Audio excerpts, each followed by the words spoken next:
গোপালগঞ্জ ছেড়েছেন এনসিপি নেতারা। গোপালগঞ্জে সমাবেশ শেষে অবরুদ্ধ হয়ে পড়া জাতীয় নাগরিক পার্টির নেতারা নিরাপদে গোপালগঞ্জ ছেড়েছেন। বুধবার ১৬ জুলাই বিকাল ৫টার দিকে জেলা পুলিশ সুপারের কার্যালয় থেকে আইনশৃঙ্খলা বাহিনীর প্রহরায় বের হয় তাদের গাড়িবহর। এনসিপির যুগ্ম সদস্য সচিব মুশফিকুস সালেহীন বিষয়টি নিশ্চিত করেছেন। কড়া পাহারায় তাদের ১৫ থেকে ১৬টি গাড়ির বহর গোপালগঞ্জ ছাড়েন।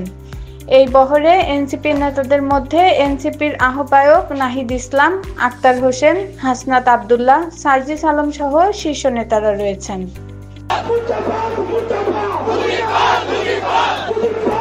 জানা যায়, গোপালগঞ্জে জাতীয় নাগরিক পার্টির সমাবেশ শেষে ফিরে আসার সময় সড়ক অবরোধ করে দলটির কেন্দ্রীয় নেতাকর্মীদের গাড়িবহরে হামলা চালিয়েছে নিষিদ্ধ ঘোষিত ছাত্রলীগ ও আওয়ামী লীগ নেতাকর্মীরা।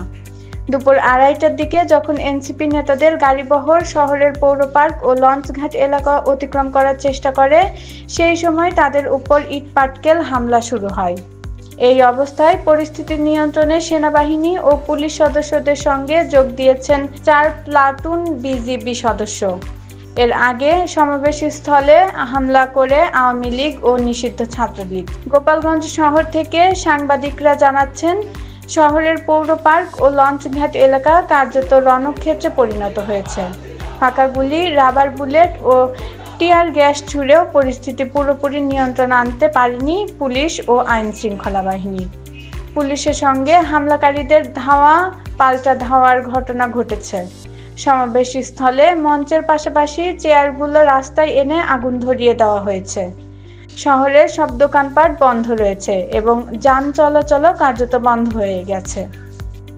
এদিকে সব হামলার প্রতিবাদে দেশব্যাপী ব্লকেট কর্মসূচি ঘোষণা করেছে জাতীয় যুব শক্তি। Suraiya Akter, Rashtrabarta, desk report.